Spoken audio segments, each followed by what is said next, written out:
Outra questão seria em relação à questão da inflação. Nós já conversamos sobre isso, né?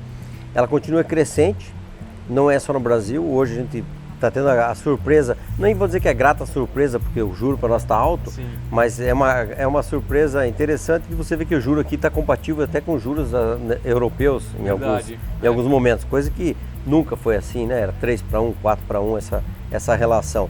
Então, o que a gente pode esperar do futuro com essa inflação, do futuro, não só do agronegócio, vamos falar do futuro Brasil. Sim. Como um todo. Interessante, Mauro. Assim, é legal a gente explicar que assim, a origem dessa inflação recente foi a pandemia, né, quando todo mundo ficou trancado, as cadeias produtivas tiveram falta de insumos, os preços acabaram subindo, né? E depois ela foi muito agravada pela guerra da Rússia na Ucrânia, que gerou uma inflação global, né? E isso levou os principais bancos centrais a subirem juros. O Brasil teve até uma atitude interessante por parte do presidente Roberto Campos Neto, que se antecipou ao mundo. Quer dizer, o Brasil foi o primeiro país relevante a subir juros. Qual é a boa notícia? Que agora o Brasil é o primeiro país relevante a começar a cortar juros. Na verdade, já começou em agosto de 2023 a cortar juros. Claro que os nossos juros ainda estão muito altos, na casa de 11,75%. Mas, se a gente olhar, por exemplo, Estados Unidos, que chegaram a ter uma inflação de quase 10%, e quando a gente fala de inflação nos Estados Unidos, estamos falando de inflação em dólar. Na Europa chegou a 10% a inflação. Eu costumo brincar, Mauro, dizer o seguinte, todo mundo que tem oportunidade de fazer uma viagem para o exterior, gosta de comprar papel moeda, aí volta de viagem, sempre sobra um pouquinho de dólar, dinheiro. O que a gente faz aqui no Brasil? A gente guarda o dinheiro no fundo de uma gaveta e espera a próxima viagem. Por que a gente faz isso?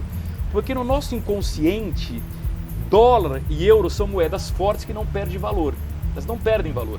Só que é um ledo engano, porque quando eu falo para vocês que a inflação chegou a 10% nos Estados Unidos e na Europa, significa que o dólar e o euro perderam 10% de poder de compra. Então, aquele dólar no fundo da gaveta ou aquele euro no fundo da gaveta, eles têm hoje 10% a menos de poder de compra, né? Muito bem, esse é o cenário atual, juros altos para os padrões americanos, juros altos para os padrões europeus e juros ainda altos para os padrões brasileiros, mas aqui em queda. Se o governo Lula não fizer nenhuma grande bobagem, principalmente do ponto de vista fiscal das contas públicas, eu acho que está bem encaminhado os nossos juros continuarem caindo mês a mês e encerrarem o ano agora 2024 na casa de 9% ao ano. Ainda vai ser um juro elevado, sim, mas a boa notícia é com uma inflação sob controle. O meu prognóstico é que a gente vai ter uma inflação esse ano na casa de 4%, que para o padrão brasileiro é excelente. Então, se a gente terminar 2024 com inflação de 4% e juros de 9%, isso vai abrir um caminho para em 2025, quem sabe, a gente tenha ainda uma queda maior dos juros, o que vai ser muito bom para a economia.